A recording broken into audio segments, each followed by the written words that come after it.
wrestled with how to frame this because I thought I could talk to you about the global political economy and try to remain agnostic on the real politics and social relations of that global political economy. But ultimately, I couldn't write this presentation that way, and I felt it would insult your intelligence. So I'm just going to say this right out front. What you're going to hear from me is an unapologetic Marxian analysis of the global political economy and of Middle East societies. We're going to have a conversation in terms of that word we're told we can't use, that dirty word class. We're going to talk about capital. We'll talk about exploitation. All right. Thank you. All right. The overwhelming majority of thinking about politics in the Middle East include, in fact, thinking and talking about all regional politics and all international politics, is that the analysis should start with the domestic. It starts with domestic analysis to which external factors are then appended. Scholars and journalists assume that there are separate autonomous states in the world, and these separate autonomous states in the world interact with other separate and autonomous states in the world, and then somehow create the international system. This is the wrong way to think about the global political economy. It's the wrong way to think about politics, the wrong way to think about the world. To properly conceive, to properly comprehend global, regional, and national politics, analysis must begin. I should get to my slide. Analysis must begin with the whole and then proceed to the parts. The totality is the global political economy, and the parts are individuated nation states. States such as Canada, China, South Africa. They are the broken down, the decomposed constituent parts of the unity, the unitary global political economy. So this approach of starting with the system and working inwards rather than starting with societies, national societies, and working outwards, but starting with the system and working inwards allows for a critical reconceptualization of what in fact international relations are. Rather than foreign politics being the externalization of domestic politics, international relations, including those of the Middle East, are instances of national processings of global political economic relations. What are understood as domestic politics are really about national societies finding their own ways to work out global politics. Anyone who doubts the veracity of this conceptualization, I have a simple question I encourage you to ask yourselves. What determines the price of oil that so dominated the recent provincial election? That is not, despite what some of my interlocutors say on Twitter suggest, is not determined by Rachel Notley, or Jason Kenney for that matter. Understanding or thinking of the world as a unitary system, first and foremost, using that as your point of departure to think about the world and then working inwards, also explains the emergence of fascism in such nationally, culturally, socially, and religiously diverse societies. Let's run off where fascism is reasserting itself around the world, right? The reason, the US, India, Germany, the Philippines, Hungary, that's just an abbreviated list. That is because all of those societies are processing the same crisis of the global political economy.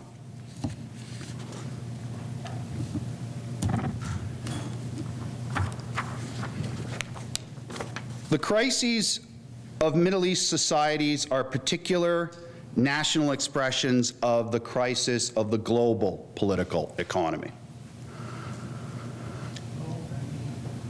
The crisis of the global political economy is that capital, there's that word, the people who own the means of production, those who buy our labor time and leave us so little of it free. Capital is having intense difficulty converting the nearly $27 trillion. Since 2007, the world central banks have created $27 trillion in artificial money through the quantitative easing is the most spectacular instance of this. $27 trillion. This money must, if it's to function as a productive force, it must be made to put workers to work, to actually make workers work even harder and longer. In order for all of that money to function as a productive force, people like Bernanke, the European Central Bank, they just turned on the printing presses. In order for that money to serve as a productive force, it must be transformed into effective social control of the working class. And we see that capital is having a problem doing that, manifested in the inflation of the Wall Street bubble. If that money was effectively being put us to work, you would not see the Dow Jones up at record levels. The reason the Dow Jones continues to break record levels is because it's only in the fictitious world of Wall Street that funny money can continue to circulate. And that's why even people like Donald Trump, he can come out and he can say the Fed must lower interest rates again. He knows, or at least his advisors know, that that bubble is entirely dependent on the central banks. They are what gives all of that fictitious money any meaning.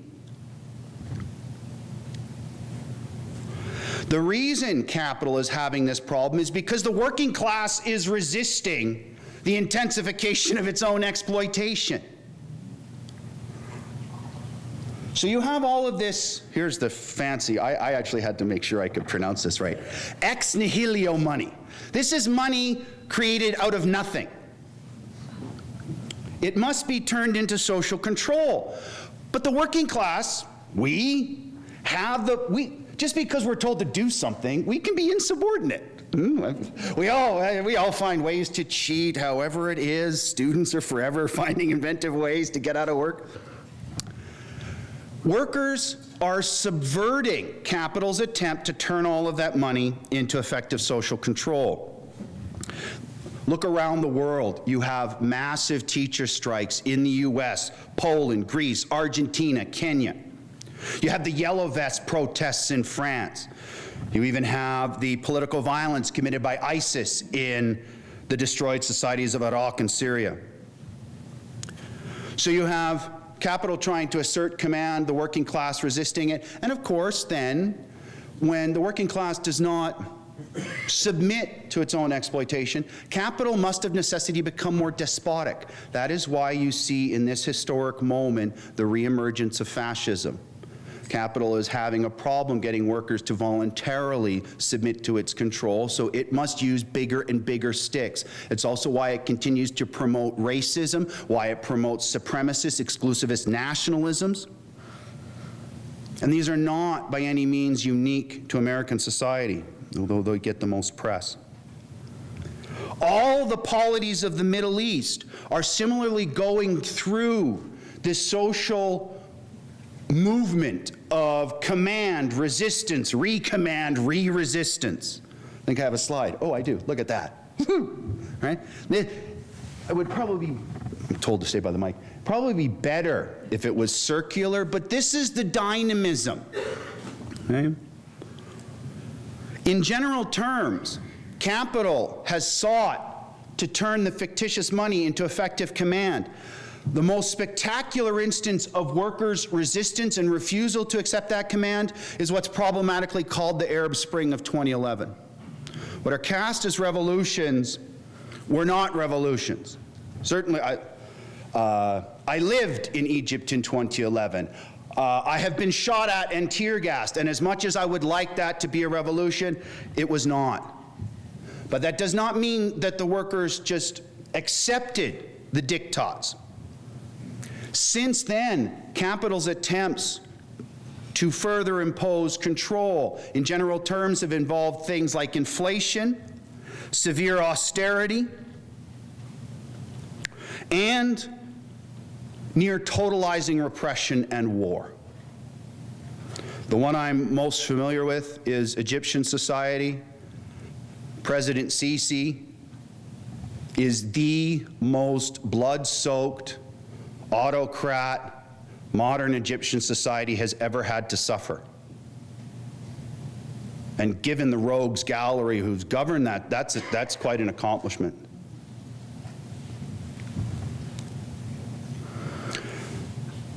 That's the, I will make one more point and then I'll get to the specifics. In the case of Iran and the American drive to go to war with Iran, what I characterize as the crisis of command, capital's inability to easily transform all that artificial money into effective social control, that crisis of command is also a crisis of the international state system. In the case of Iran and the falling out, and we can talk about it if you'd like, the falling out between the great imperial powers, the fact that the British, the French, and the Germans are not acceding to the American abnegation of the so-called Iran deal, and that they are in fact creating a parallel financial system. And the American responses to it shows that what we have taken for granted in the interstate system for since the close of the Second World War is ending.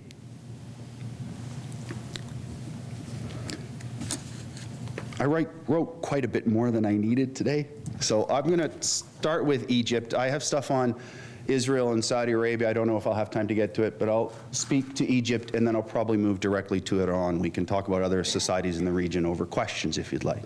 Okay, Egyptian society, as I said, after 2007, capital tried to transform its artificial money into social control through commodity price inflation.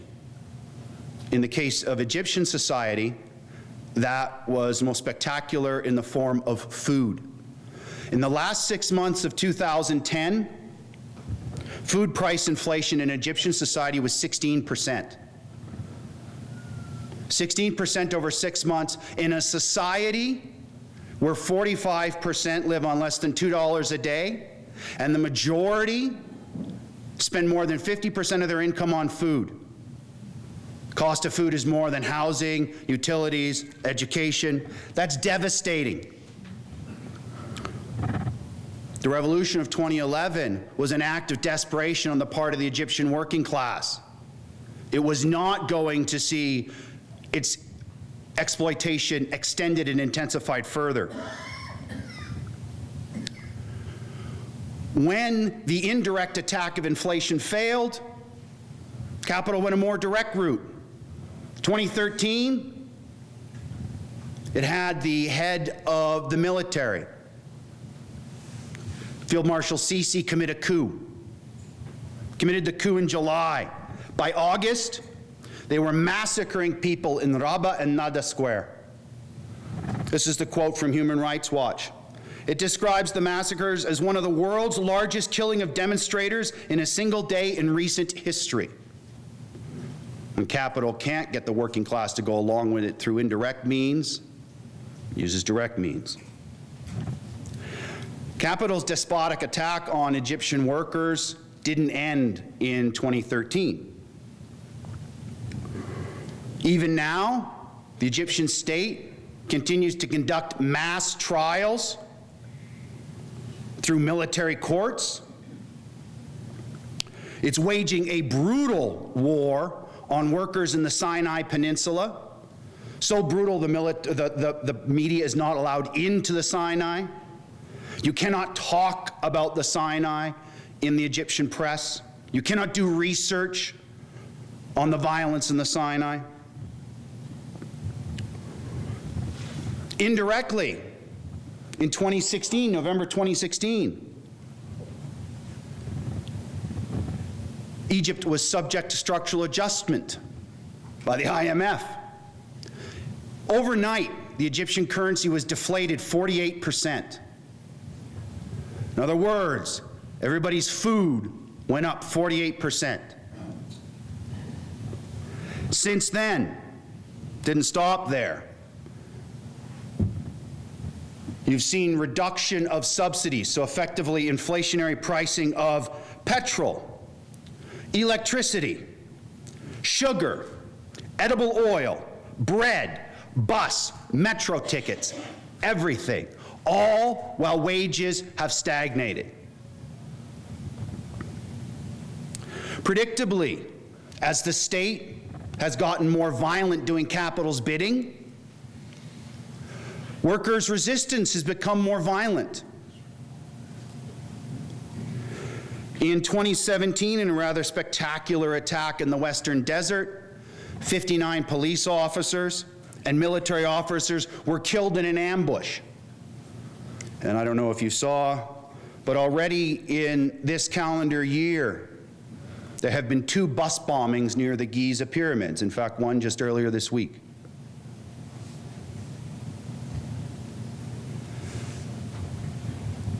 I lived in Egypt for 11 years. It's not surprising to me at all the level of violence in that society. In fact, the only thing that ever kind of surprised me was that there wasn't more violence. That is the future, certainly in the near term, of the Egyptian polity. Let's talk about the crisis of the international state system for a minute. I'm okay, right? Yeah, for time, okay. See, in my classrooms, I get to talk as long as I want about whatever I want. Iran. There's a systematic attack on the rules governing the international system. The American decision to relocate its embassy to colonized East Jerusalem is an example of that. So too is the attempt on the part of the United States to gift the occupied Golan Heights to Israel. Those are not the only attacks on the international system, however. Look, the unilateral renegotiation of NAFTA, the abandonment of the Intermediate Range Nuclear Forces Treaty, the abandonment of the Trans-Pacific Partnership. What we understand to be the international order is being changed. For those of you who may not be particularly inclined to the political analysis I'm giving, I encourage you to look at John Eikenberry's article from Foreign Affairs in 2017. Here's what he said, and you'd never accuse Eikenberry of being particularly critically minded. The world's most powerful state has begun to sabotage the order it created. He said, he goes on, the United States has become a hostile revisionist power.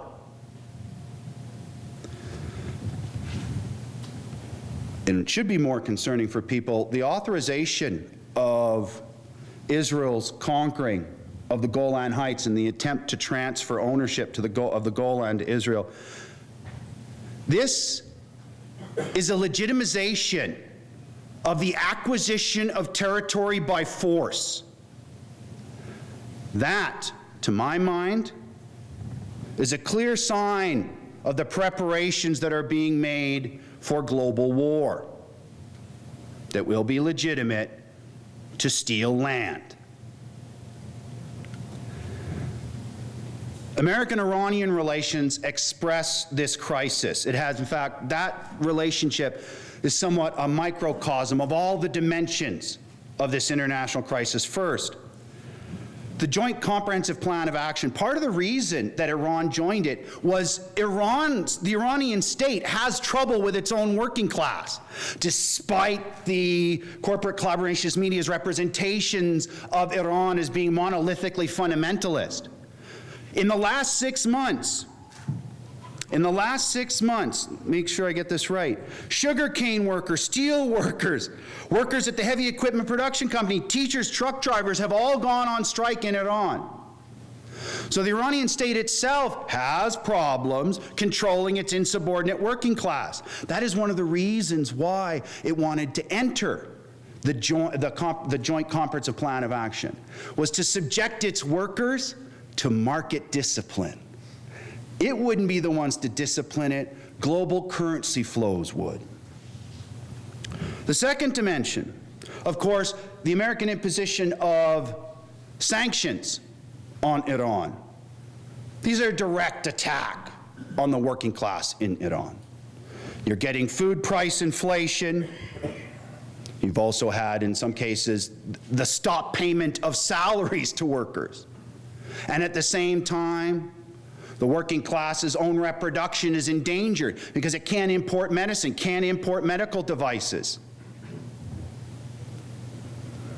The third dimension of that relation is about access to Iranian oil. And this is what I was saying. Some connections can be made with oil here in Alberta. In both cases, oil allows for the mechanization of production. When I talk to my students and they want to say, for example, that immigrants are responsible for unemployment, I just encourage them to look out the window at the heavy machinery that's used to construct the new destination project and ask themselves how many human beings have been replaced by that heavy machinery. All of that heavy machinery, of course, runs on oil or some derivative of oil. Oil allows for the spatial reorganization of production. For not oil, you couldn't produce commodities in China, have them consumed in Canada. They'd have to be produced where they were consumed. Anybody know, I can ask questions, anyone know why Winston Churchill decided to convert the British fleet from coal to oil when the British Isles had coal but not any oil? The conversion was made because the British deemed Middle East oil more politically reliable. Miners had a horrible habit of unionizing. Some of them were communists. They couldn't be counted on. Somebody whose first name is Crown Prince, he's a reliable source of oil. Oil and its derivatives allow capital to impose more work on the working class. The more machines, once we're appended to a machine, we work at machine time, machine pace, not our own. That is why, yes, there's a lot of talk about how oil is in the interest of ExxonMobil, BP. Yes, there's that interest in accumulating wealth, certainly, but the social dynamic is about controlling the working class globally. The fourth dimension of this crisis, and this is the one that relates to inter-imperialist rivalry. Iran is the locus of an intensifying competition.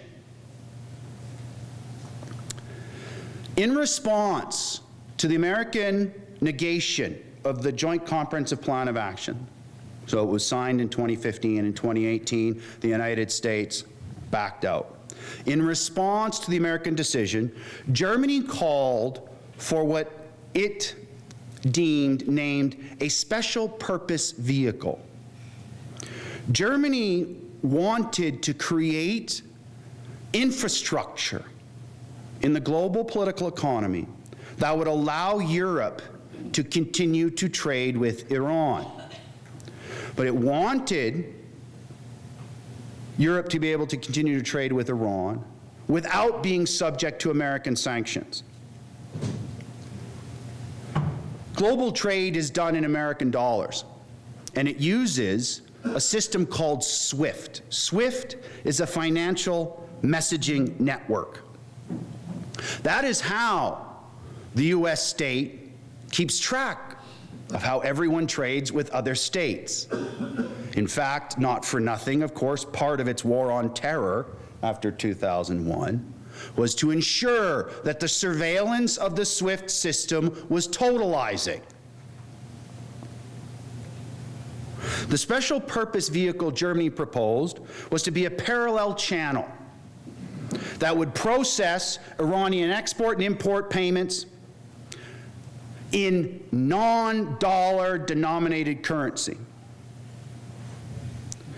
Just January of this year, so a scant few months ago, France, Germany, and the UK announced the establishment, there's the acronym, announced the establishment of the Instrument in Support of Trade Exchange. This is non-dollar denominated trade with Iran. This is how Europe is intending to get around Europe's attempt to escape American surveillance. This is an explosion of the international state system.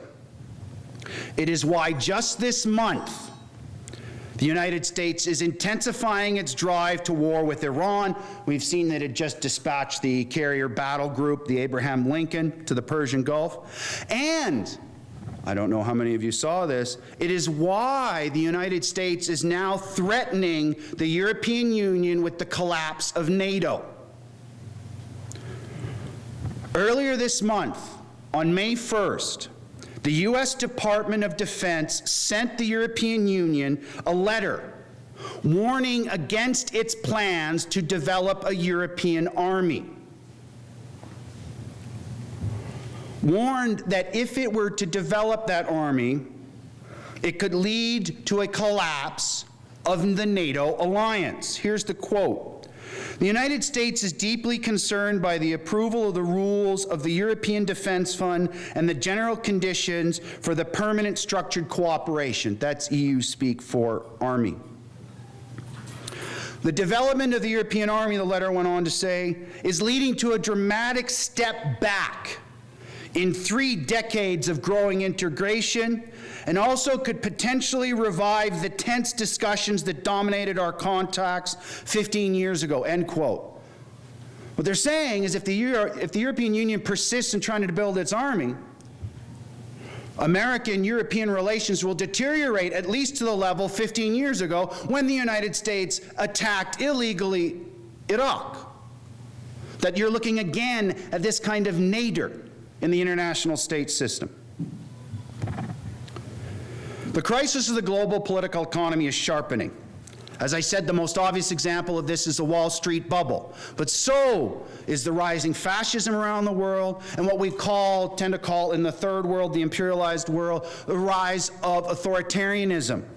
And the Middle East is not short on that. The Middle East has its own particular national expressions of this global crisis. The individual names change. President Sisi, Prime Minister Netanyahu, Crown Prince Mohammed bin Salman, but the social dynamics are the same everywhere.